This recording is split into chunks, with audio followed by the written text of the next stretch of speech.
हे बघा मुलांना, आपण आता मागच्या व्हिडिओमध्ये काय बघितलं होतं, पॉवर ऑफ लेन्स, नंतर कॉम्बिनेशन ऑफ लेन्सेस, ठीक आहे. आणि एक तुम्हाला एक्झाम्पल दिलेलं आहे, ते सॉल्व्ह करून दिलेलं दाखवलेलं आहेच त्यांनी.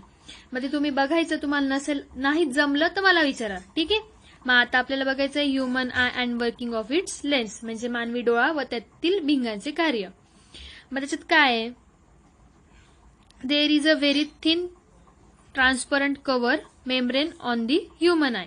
म्हणजे काय असतं रे, एक थिन म्हणजे एकदम पातळ अशी ट्रान्सपरंट कव्हर असतं. ट्रान्सपरंट कव्हर म्हणजे काय, मेम्ब्रेन असते, म्हणजे मानवी डोळ्यावरती काय असतं, एकदम पातळ पारदर्शक पटल असतं. दिस इज कॉल्ड कोरेनिया. त्याला काय म्हणतात, पटल, त्यालाच काय म्हणतात, पारपटल म्हणतात. काय म्हणतात, कोर्निया म्हणजे पार पटल, ठीक आहे. हा, ते तुम्हाला फिगर 7.11 मध्ये दाखवलेलंच आहे. मग light enters the I through it. मग त्याच्यातून आपल्या डोळ्यात लाईट येते, म्हणजे त्या पटलातून प्रकाश डोळ्यात आपल्या डोळ्यात येतो, प्रवेश करतो. Maximum amount of incident light is refracted inside the eye at the outer surface of the cornea.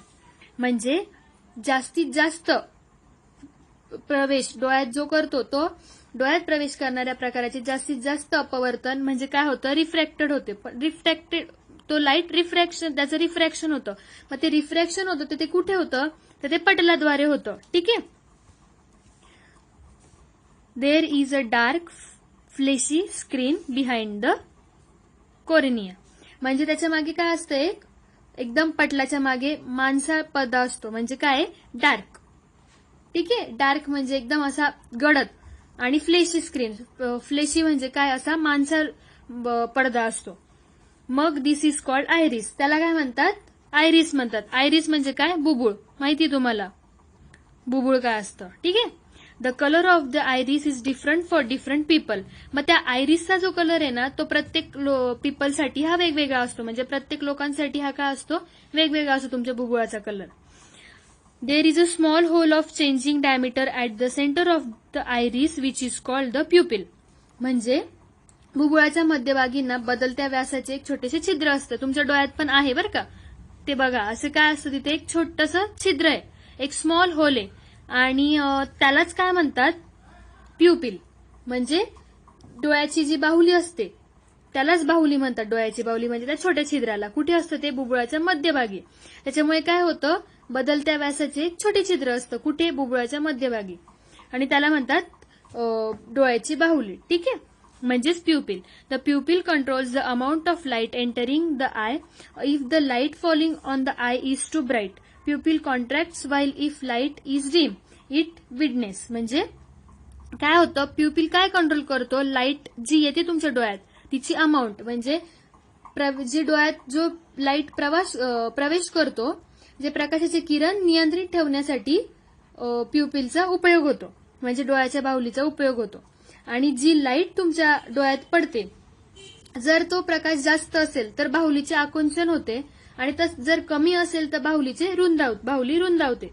म्हणजे लाईट जर ब्राईट असेल तर काय होतं, त्याचं कॉन्ट्रॅक्ट होतं ते प्युपिल, आणि जर लाईट डीम असेल तर ते काय होतं, विडनेस म्हणजे काय, तर रुंदावणे, ठीक आहे.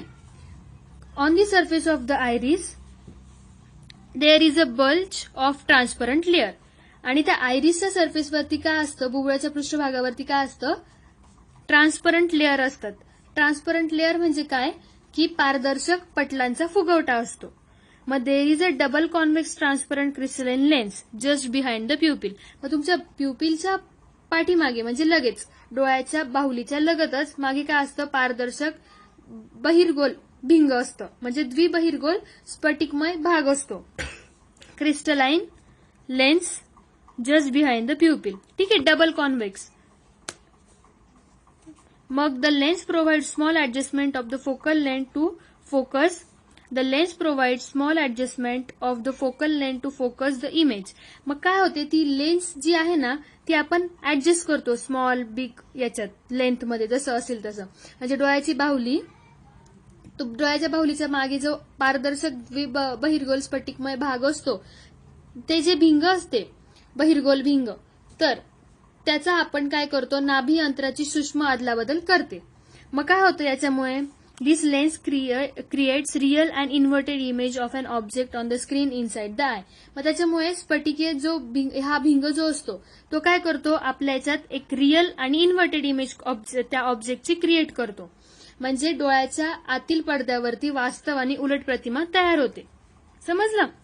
मग this screen is made up of light sensitive cell and is called retina.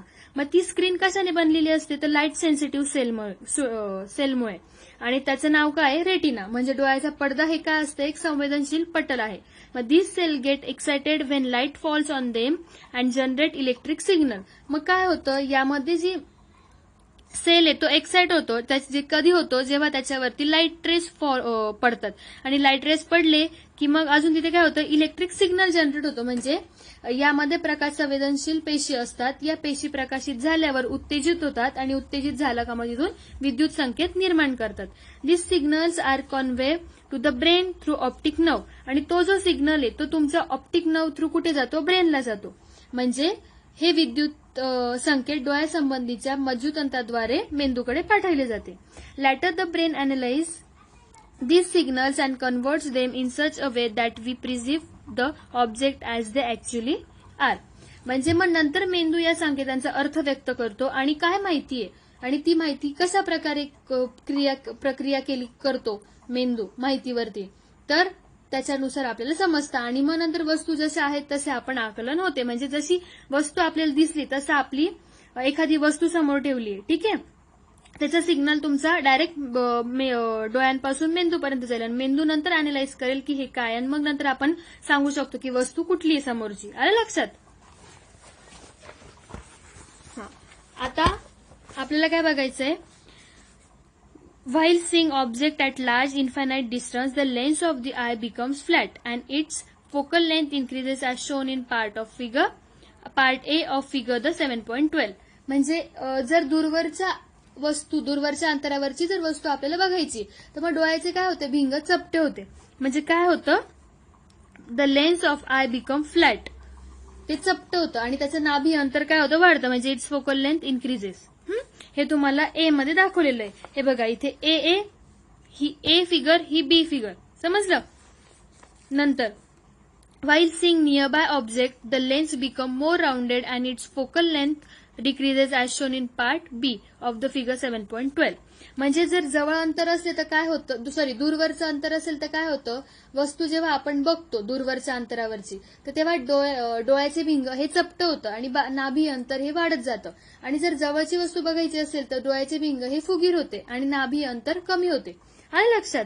मग this way we can see object clearly irrespective of the distance. मग अशा प्रकारे आपण काय करतो, त्यामुळेच दोन्ही वेळेसचे डोळ्यांचे आतील पटलावर वस्तूची सुस्पष्ट प्रतिमा आपल्याला मिळते.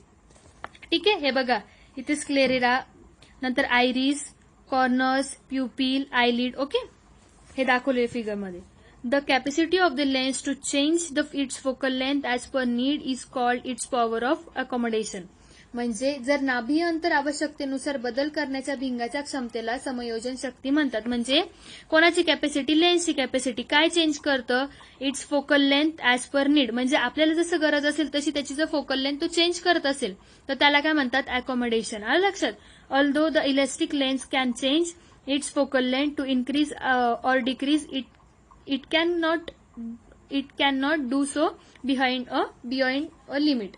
म्हणजे जर तुम्हाला भिंग हा लवचिक, कमी, अधिक, फुगीर किंवा तुमची त्याची वक्रता बदलून जर समायोजन साधता येत असेल तर डोळ्यातील भिंगाचे नाभी अंतर हे विशिष्ट अंतरापेक्षा कमी करता येत नाही. म्हणजे जर आपण इलॅस्टिक लेन्स असेल तर ती हिची फोकल लेंथ जर आपल्याला चेंज करायची असेल किंवा तिची इन्क्रीज करायची असेल, डिक्रीज करायची असेल, म्हणजे वाढवायची असेल, कमी करायची असेल तर ती आपल्याला लिमिटच्या बाहेर किंवा जेवढं त्याचं लिमिट असेल त्याच्या विशिष्ट अंतरापर्यंतच म्हणजे विशिष्ट अंतरापेक्षा कमी करता येत नाही. म्हणजे त्याला काहीतरी एक लिमिट आहे. आलं लक्षात.